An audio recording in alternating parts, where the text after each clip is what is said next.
Oh, I love you too. The music world is buzzing. He's like, Janae, I'm quitting KoRn. I'm gonna stay home. Wait, is that even allowed? Janae, get down, please. Man, how do I pay a phone bill? I should have seen the signs. All joking aside, I was devastated. That was entertaining as hell. I went from one of the biggest rock stars to an out-of-work single dad. All those things have to be better than what he was. And I was bawling, and I said, I hate you. And I just said, Father, am I too late? Everybody else that doesn't live their life like this, that's who's crazy.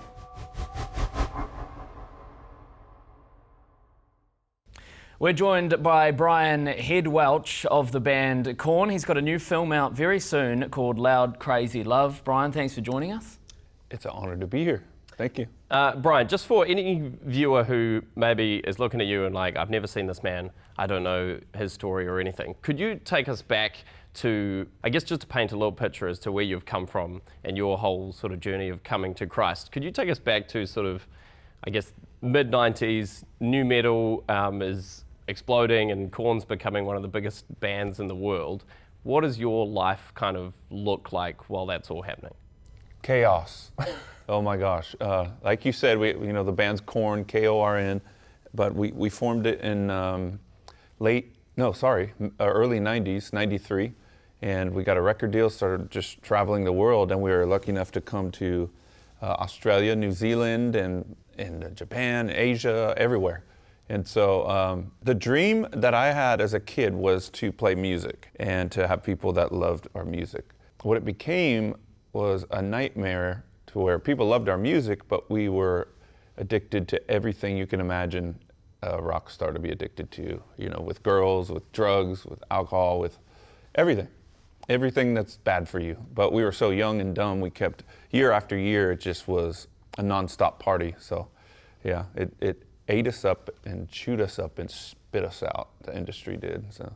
So what about the few months leading up to where your life dramatically changed and you found Jesus? What was life like in those few months? Completely and utterly like the most magnificent time of my life, because we had all the money, we had all the fame, we had fans everywhere, we had nice houses and cars and everything, and those things were nice sometimes, right? But the thing was, it just kept on becoming, it was all about us. It wasn't about our family, it wasn't about the fans, it was just about us, and we started to self-destruct. And so about 10 years into the band, I was at home in between tours. I was telling my friend yesterday that I was on the Gold Coast for the first time. We were on a tour, and the promoter said, we're gonna put you up at the Gold Coast. And you're just gonna enjoy everything, the beauty of Australia and everything.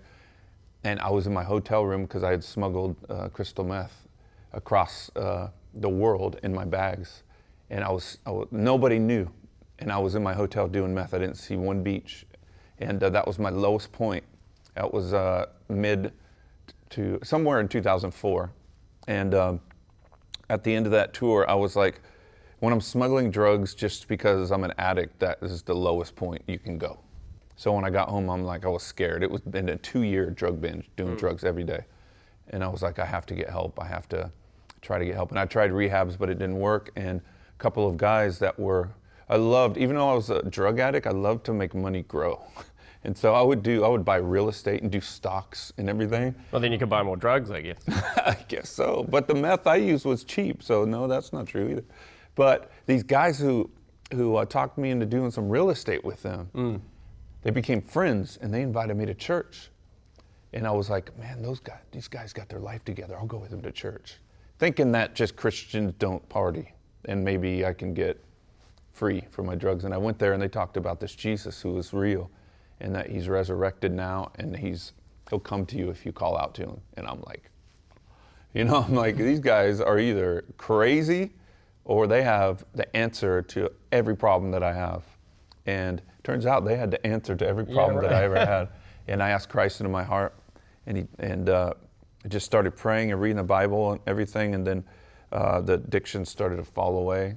And I started becoming addicted to this Jesus that you could connect with, and he's on the other side type of deal, So yeah, I've been free ever since, 14 years. So when you talk about these addictions and things, being taken away from you as you met Jesus, was that like an instant thing, or did that happen over like a period of time? For me, it was instant. For a lot of people I know, it's gradual, but not instant to where like, I'm like I stopped drugs. I went through this rehab thing with God. I went into this hotel room and I was just like, I'm done. And then I started going to church. A couple weeks later, I found some drugs in my house that I'd stashed and forgotten. And I remember the pastor saying, if you're on drugs, keep coming to my church because Jesus will set you free if you keep pursuing him. And so I would go to church high. And I would listen, I would get fired up and listen to the messages just about Christ, and I'm on drugs still, and I'm like, oh man, I want this. And then like one service, I remember he was saying, there's someone here, you're holding on to one thing that the Lord really wants you just have to let go of this. And he wasn't condemning or nothing. And I felt like he was speaking right to me, and I'm like, man, I gotta stop this meth. And I finally threw it all away and never did it ever again since. But so I did have a fall or two, and but a lot of people, I just tell people that you be real with God. You don't be religious and say, oh, Holy Father, please do. Just, if you're desperate, you put your desperation to him. It says, come boldly to the throne of grace. So you go to God and say, if you did it for him, set me free, because I obviously have a bigger problem stopping the drugs. So you did it for him, do it for me. Are you real or not? I'm just like, I'm being bold here because it's like God responds to real desperation and real faith. And it's okay to be like, honoring to him, and I honor him all the time. But in circumstances where you need help, you go after him. Like I tell people, you just go after him like he is everything, because he is everything, and he has everything that you need. So. Well, I mean, David danced naked in front of the Lord. He put it all out there. I haven't done everything yet, I guess. So, yeah. But yeah, man, you just gotta, God can handle anything, right? That's a good point. Your daughter, Janaea, is in your new film, Loud, Krazy Love. When she was born, did that change your life at all? Like, I haven't had children, but Bjorn has had a son in the last year, and they say it's a pretty crazy, beautiful thing. Yeah. So how are you sleeping?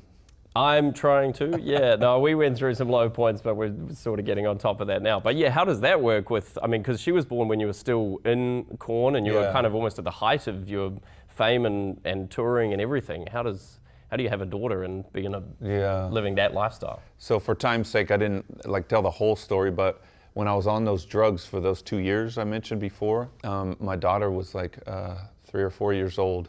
And so my wife had left, and I got sober to take care of her because I'm a rock star, and I'm like, I gotta be this rock for her. And then I just fell back into it and hired nannies. And when I came home, I was the best dad I could be, but I was on drugs to function. And but she was the one that was pulling my heart away from the band, and just like, she needs a parent, she needs a father at home because her mom's out of the picture. But I just kind of ran from that. I knew the person that I needed to be reborn to be. Without God, I knew I needed to. I got to stop this way I'm living and become this father to this child. But then I ran the other way. I was hired nannies, got my parents to help, and I just went deep and dark into drugs. And then Jesus came and made me the person that I wanted to be, reborn. And so she was the one that God used to lead me away from the band. And so, yeah, it was, she's almost 21 today. Wow. A long time ago. That's amazing. You're back in the band now. I play a little bit of rugby back home, and sometimes I find when you're surrounded yourself with people who think differently to you, who might not be Christian or whatever, you end up saying words that you wouldn't normally say, or doing things that maybe you afterwards aren't that proud of. How do you, now that you're back kind of in that world, how do you stay on the straight and narrow? Well, I will tell you that all of the guys in the band do not do hard drugs anymore. We treat women with respect. Guys will be guys. Locker room sometimes, and I just know God so well that he's not legalistic. He's very pure and holy and perfect, but he's not legalistic, so we don't have to worry about making mistakes. You know, obviously going back into drugs and sex and, you know, all that stuff is not good, and it's going to make you self-destruct. So I'm not talking about that. I'm talking about just, you know, little things like hanging out and, you know, becoming friends with people. It's like you're not compromising when you're just being normal. You know what I mean? And so, but it is weird a little bit sometimes because everybody knows that I'm, you know, all after Christ, and the bass player Fieldy is too, but everyone believes in God in the band, and most of our crew, it's like they believe in something, you know, and so there's that mustard seed of faith, and so, you know, and so it works, you know. And do you think there's something to, like, you know, because I know after you became a Christian, you kind of left the band, you know, and from what I've read, you wrote them an email and kind of had to step away. And do you think that for a lot of people, when they're struggling with something in a certain environment, they need to kind of remove themselves from that, especially for a time, you know, and then maybe later when they've kind of been built up by Christ and they know who they are and where their self-worth comes from, and, you know, a lot of things have been repaired, they're actually strong enough to exist in that environment without being compromised by it? Yep. You just said it like perfectly. That was very well put. I've said it like this before. When a baby's born, the baby comes into the world, like your son. Yep, Jay, he's one, yeah. Jay? Yeah. So Jay had to be in a sterile environment for a period of time, you know, before he can go home, because, you know, they just had to check him out and everything. And so it's kind of like when we're born again, we have to be in an environment where we can't be polluted by anything. And so God could just work out what he needs to work out in us, and then slowly bring us back into where he wants us to be. But a lot of people, I think he would like to raise them to maturity, to be able to handle, to go to other places and not be offended. Christians are so offended so easily, and it's like we have to protect Jesus. When someone says anything, you know how bad I talked about God before? It was horrible. And but Jesus just loves me, you know, come to me. You know, he kept saying, come to me. We need to be like, come to Jesus. And if they're using his name in vain or saying this and that, da-da-da, we're supposed to be just saying, come to him, and not like, blasphemy! You know what I mean? It's like, God's not offended. And so, yeah, I don't know where I was going with that, but. It was good. Hey, so in New Zealand, you know, you talked about you had this addiction to methamphetamine. So we have in New Zealand really high rates of methamphetamine addiction. It's rife through communities and destroying people all over the country. So I guess what kind of, for someone that's been there, you know, and seen what it does to you, what can you say to people that maybe are dealing with trying to get away from that, or they're in an environment where they're surrounded by it, or maybe thinking about trying it or something like that? What do you kind of say to people like that from your experience? Okay, so I'm not the smartest guy in the world, but if you're thinking about trying it, then I'm just going to say that's probably not the best idea, because how many stories end up good when you try it? Well, that's true. Zero. Yeah. Their story is zero. My story ended up good because Jesus came in, but I would say that if you're struggling with it, you have to have something rise up inside of you that says, I have to leave the people that I'm surrounded by. And you owe yourself a good, whatever it is, 2, 5, 10 years. Mine was 8 years. Just to go, leave everything that you know, and all of the people, even if they're family, you need to get away from the people that are influencing you to do this. Find a whole new group of people, spiritual believers, that will teach you about life in God and the reality, not religion, not about being like perfect or being good, but to teach you and just to walk with you, you know? It's not like they're gonna, you know, be authority over you your whole life. You're just gonna walk together and learn together. And then in due time, when you get strong enough, like we were saying, God will, you know, reconcile you with the people. But if you leave the people that are bad influence on you, it will totally make the biggest difference ever. I think that's a big problem, or people are afraid to leave everything they've ever known.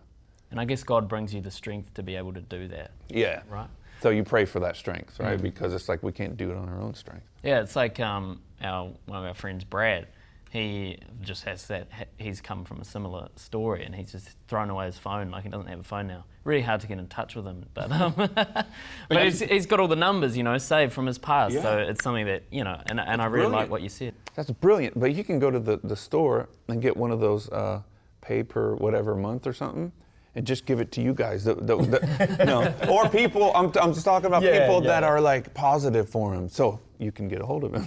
But it's true, right? Like sometimes you need to take extreme action, right, to see, I guess, extreme results if you're in a dark place. And so, just going back to, you know, you stepped away from the band because you needed to separate yourself from that, and then you eventually, was about 8 years later, come back. How was that kind of reconciliation? Was there a lot of tension there, or was that an easy thing to do? It was pretty easy. There's a little bit of attention on my part because I'm like, I don't want to be around that. There's just chaos and drugs and everything. And once I hung out with the guys and saw that it's like God had worked on them in their way, in His way with them, and with me in my way. And I went back and they were focused on family. They were focused on the band. They were positive. There was no falling down, puking drunks in the band anymore. And like I said, no girls, you know, no groupies. Everybody respected girls now. And it was just like, wow, what a change. Does playing the music, now that you're back with KoRn and you're playing the songs from, I guess, a different time in your life, you know, music has this amazing way of taking you back to, you know, maybe when you first heard it, or even for me, like when I listen to Freak on a Leash, if I hear that song, I think of being, you know, 14, playing my Ibanez guitar, learning the riffs. I can, you know, picture my own. Yeah, totally. Wow. I was a big fan. So, you know, learning the riffs in my room, you know, instantly when I hear it, that's what I picture, right? So for you, you know, when you're playing those songs on stage, does that ever sort of take you back to the time when, I guess, looking at your old life? Is that hard to do, or is it kind of beautiful to see the change that's there? There's such a purpose and a grace on my life for it, to where it's like I know I'm exactly where I'm supposed to be, so it doesn't affect me like that. You know, it's just me doing what I'm called to, you know. But it's pretty simple. I don't know. Brian, thank you so much for sharing your story with us today. We really appreciate it. And we're really looking forward to the movie coming out in New Zealand. It's called Loud, Krazy Love. Is there anything we need to know before we go into the theatre to watch it?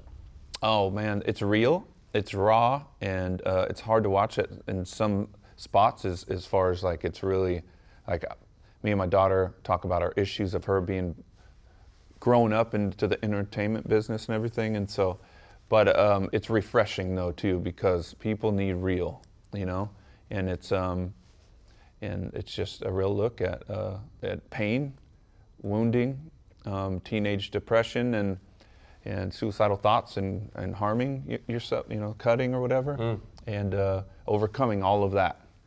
So I hope a lot of people watch it, because it comes from like a rock and roll perspective, but everybody can relate to it because it's a family story. Well, thanks so much. We'll be sure to catch that when it comes out in June, and thanks so much for chatting to us today. Yes, thank you. You guys, please spread the word on social media. We need all the help we can get. Amen. We'll do. And the winner is KoRn, Freak on a Leash. She's cute, huh? I have plenty of memories from when my dad was in KoRn. I love you, Daddy. Peekaboo. It changed my perspective on how I saw love.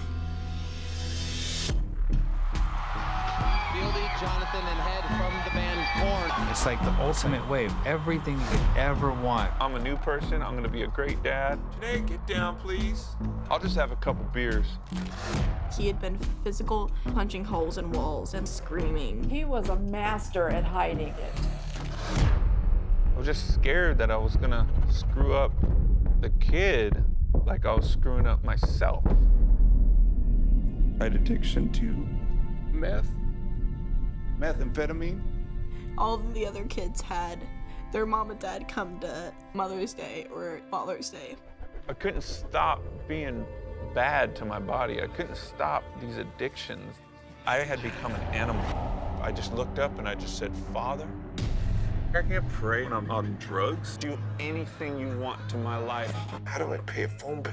How can you change so suddenly? How do I know this is real? I used to be afraid. He's like, Janae, I'm quitting KoRn. I'm gonna stay home. And I'm like, Wait, is that even allowed? I was devastated. God's telling me to do this, and God's telling me, I'm like, That was an act of love for himself and his daughter. I gave up everything for you. My daddy was a rock and roller. Everybody that doesn't live their life like this, that's who's crazy. My daddy was a rock and roller.